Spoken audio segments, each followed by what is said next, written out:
Good morning, kiddos. Happy Thursday, February 11th. Today is the last day of PBIS Spirit Week. Remember, PBIS stands for Positive Behavior Intervention and Support, and it's a program that celebrates and praises and teaches awesome behaviors. And this week, we're just celebrating you because you're great. And so today is Purple Day, and I hope that you see so many of your teachers wearing this awesome shirt that we got for Valentine's Day, and we really do heart DMS. Let's do some birthdays and some announcements, and then I have a book to read. We have no staff birthdays today, but we do have some kiddo birthdays. Alea Dawkins, happy birthday to you, Alea.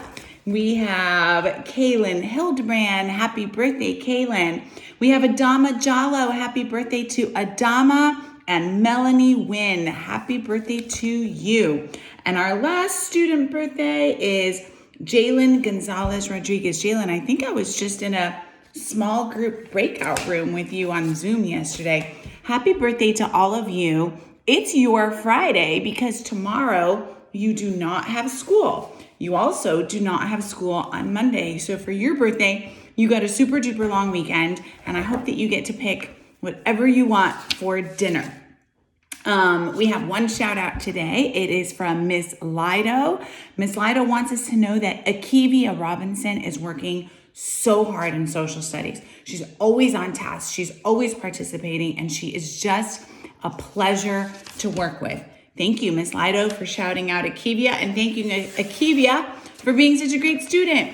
Tonight is the night to go to the informational meeting if you want to travel to Europe next summer, 2022. These are all over the building. We'll send it on email today, but tonight is just a meeting to learn about it. It doesn't mean that you're committing to anything, but this trip is going to be great, and Miss Quinn really wants you to join her. So I look forward to popping into that meeting and seeing how many people are there.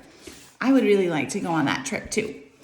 Okay, you guys, Black History Month. Fun fact today, Thursday, February 11th. Elijah McCoy is recorded as one of the most prominent Black inventors ever.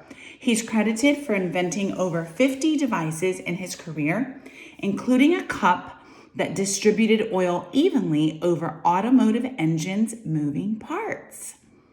Elijah McCoy, prominent Black inventor. And interestingly enough, the book I have for you today is called Whoosh, and it's about Lonnie Johnson, who is an engineer who invented a toy that some of you might love, the water gun called the Super Soaker. So I'd like to read this book to you this morning. Whoosh by Chris Barton, illustrated by Don Tate, and it's the story of Lonnie Johnson's super soaking stream of inventions.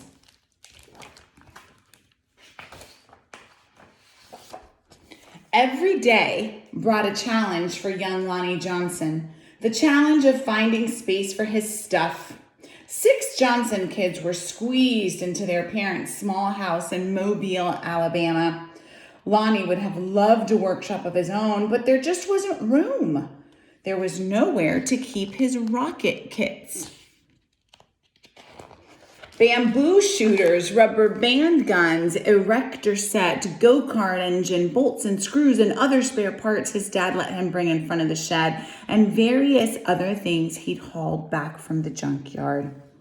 Lonnie loved building, and creating ideas for inventions just kept flowing. He learned how to make rockets from scratch. Kids at school gathered to watch Lonnie launch them, and he learned how to make rocket fuel. When it caught fire in the kitchen, Lonnie's mom didn't make him stop. She just sent him to work outside. What a good mom. Lonnie wanted to spend his life designing things, building things, and getting them to work. He wanted to be an engineer. However, Lonnie took an exam that said he would not make a very good one. His dream had been challenged. Lonnie was discouraged, but he knew that whoever had graded his test hadn't met Linux. Ooh, who's that? Inspired by a TV show, Lonnie had built his own robot. He made it out of scrap metal and named it Linux. Compressed air cylinders and valves allowed Linux's body to turn and its arms to move. The switches came from an old broken jukebox. Lonnie used a tape recorder to program Linux, and as a bonus, the reels looked like eyes. Ooh. Lonnie wanted to enter his creation in a science fair, but he couldn't get the transmitter to work. Without it, Lonnie couldn't send commands to Linux. But it fixed the transmission issue. Oops, I'm so sorry, I missed a page. Science fairs came and went. Lonnie missed one and then another until he got an idea. Now, Lonnie may or may not have asked before he borrowed his little sister's walkie-talkie. Uh-oh. But it fixed the transmission issue. His school's team took freshly finished Linux to a 1968 science fair at the University of Alabama, where only 5 years earlier, African American students hadn't even been allowed. Having to compete in a place that still wasn't very welcoming? Now that was a challenge with a capital C. Against other schools from all over the state, Lonnie's team won first place. African Americans had just been allowed there, and people may not have been very happy about it, but his team won. Soon, Lonnie left home to go to college at Tuskegee Institute, where he stood out as a self-confident, insightful, creative thinker. He stood out as a student who asked the right questions, precisely defined problems, and formulated solutions. And he stood out as the guy who built his own booming sound system out of cast-off electronics. It even had lights that flashed in sync with the beat. Lonnie sometimes studied right in the middle of his own parties. The extra studying paid off. He became an engineer after graduation, and that took him beyond Alabama, way beyond. When NASA was sending an orbiter and probe called Galileo to Jupiter, the space agency needed to ensure a constant supply of power to the orbiter's computer memory. The engineer who had to figure out how to do it was Lonnie.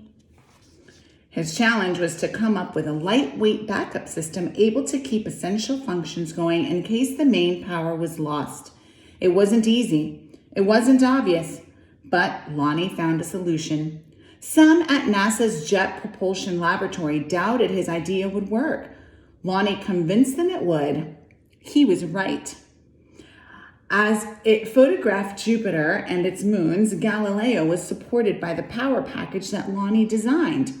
Much of what we know about Jupiter could have been at risk in a power failure, if not for Lonnie. Ideas for other problems to solve just kept on flowing.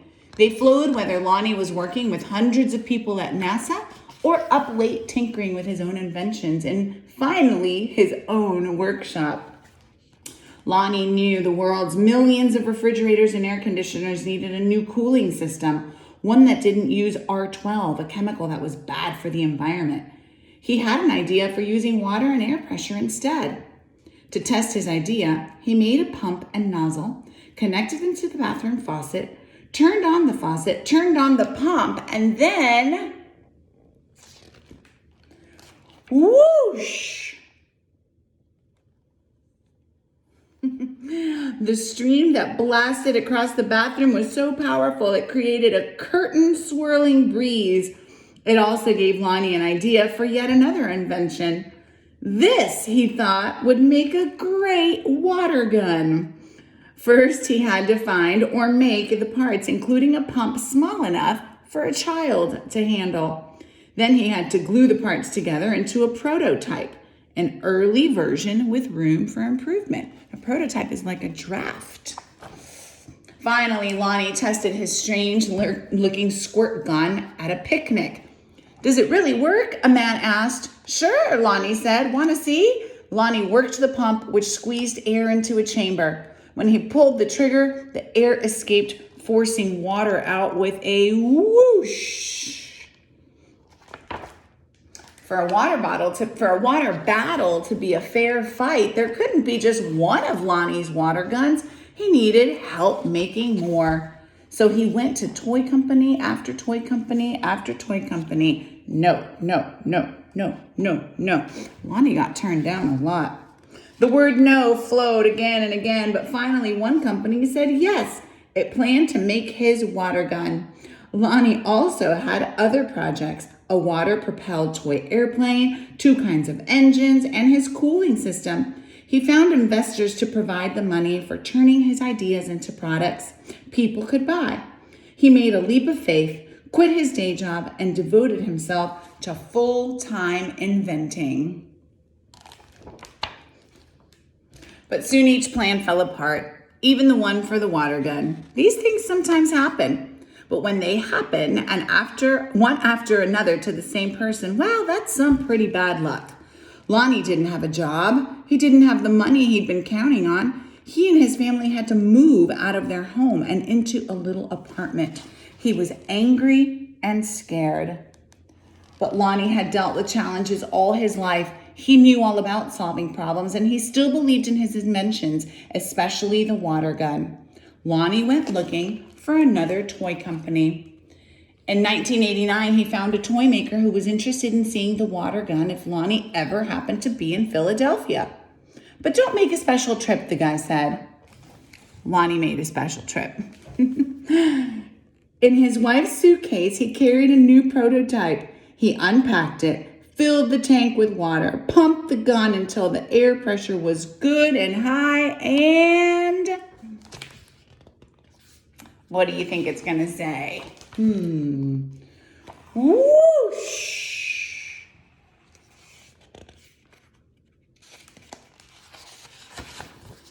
Wow.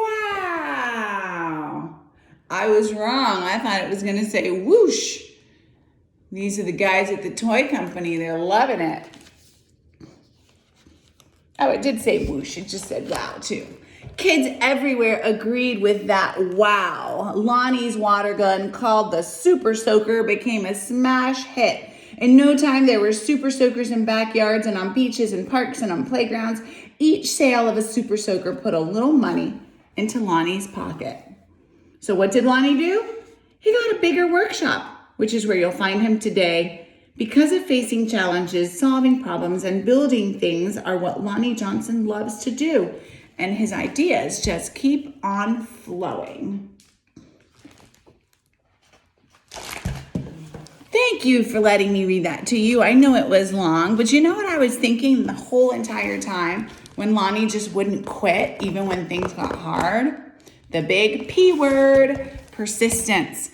Lonnie used his persistence to just keep at it, and everything finally came true. I have never used a Super Soaker water gun. I might have to check one out and shoot it on the announcements. I hope you guys have a wonderful day. There is no school tomorrow or Monday. Work hard. Go to help sessions. Go to AAP. Love you. Have a good day. See you in the hallways and in your classrooms.